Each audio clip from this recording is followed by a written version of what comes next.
O assunto desse vídeo é uma pauta que eu já estou pensando nela há alguns dias, porque me preocupa o fim do auxílio emergencial. O nosso país não conseguiu se recuperar ainda da pandemia. A pandemia nem acabou. Nós vamos chegar no fim do ano com aproximadamente 200 mil mortos. E a pandemia já resultou em mais de 2 milhões de empregos perdidos. Nós temos agora aproximadamente 14 milhões de desempregados. Então é um cenário muito negativo, principalmente para o Norte e o Nordeste. E vendo o Bolsonaro mexendo os pauzinhos para tentar prolongar o auxílio emergencial ou até mesmo perpetuá-lo, eu comecei a pensar a respeito desse assunto com um pouco mais de cuidado. E nos últimos dias nós tivemos algumas notícias que complementaram essa minha análise que eu vou fazer hoje para vocês. E o fator que motivou esse vídeo foi uma fala do Márcio Coimbra, que o portal O Antagonista divulgou. Márcio Coimbra, ele foi diretor da Apex nos primeiros meses do governo Bolsonaro. Vamos abrir aspas para ele.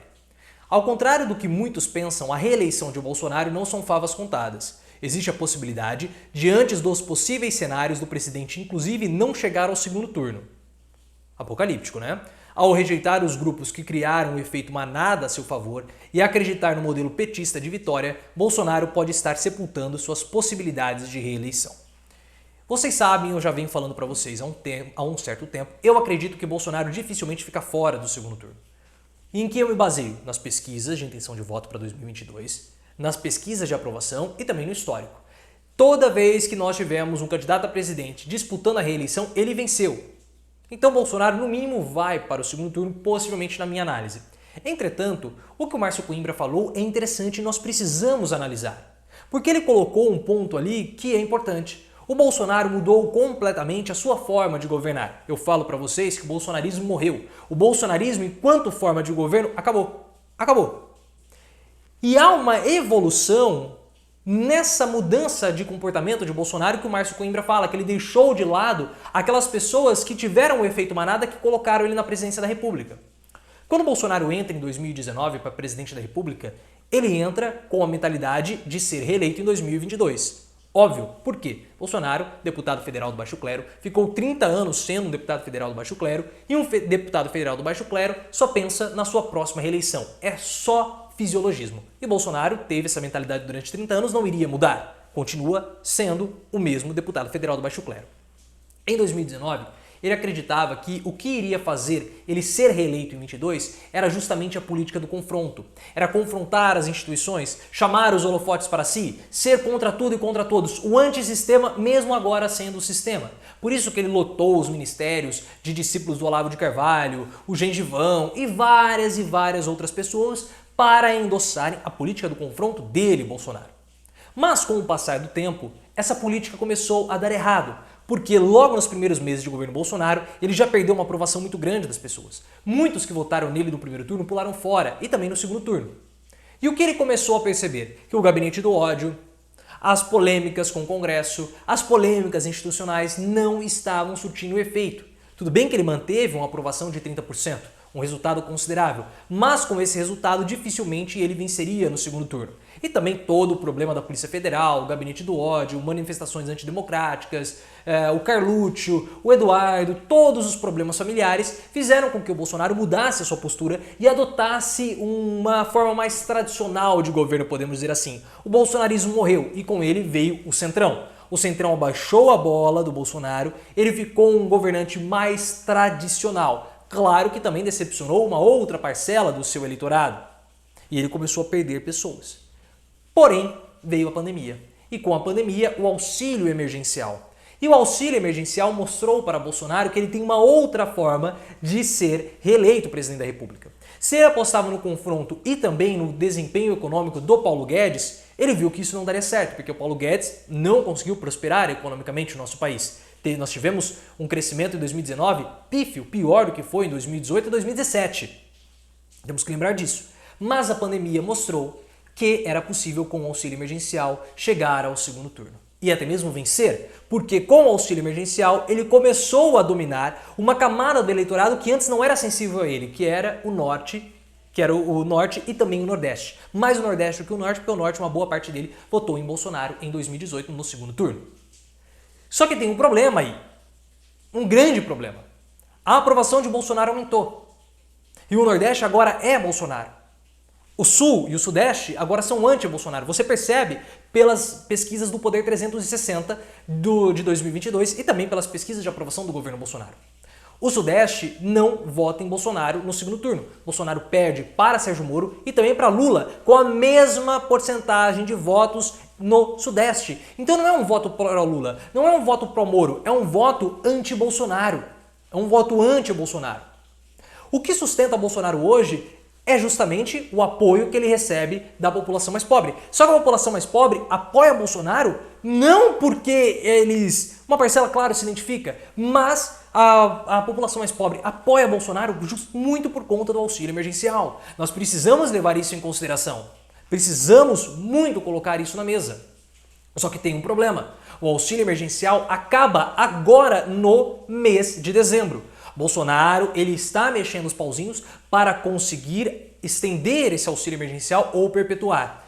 Já começaram a falar na possibilidade de estender o estado de calamidade, porque o auxílio emergencial ele está vinculado com a permanência do Brasil em estado de calamidade. O próprio Rodrigo Maia falou isso na semana passada. Nós não vamos aumentar, nós não vamos prorrogar o estado de calamidade. Se o presidente Bolsonaro e o Paulo Guedes acham que nós iremos fazer isso para aumentar o prazo do auxílio emergencial, isso não vai acontecer. Não vai. E o Bolsonaro corre muito atrás para conseguir aumentar e perpetuar o auxílio emergencial, o Renda Brasil, o Renda Cidadã ou uma expansão do Bolsa Família. Só que ele não está conseguindo fazer isso. Ele está tendo dificuldades.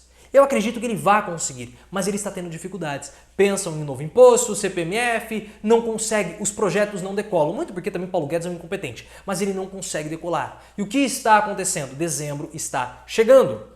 Dezembro está chegando. O auxílio emergencial era de 600, agora já está 300. E o grande problema é o seguinte, hoje a base de apoio de Bolsonaro que o garante um segundo turno e possibilidades de vencer no caso, a população mais pobre, principalmente os que moram no Nordeste.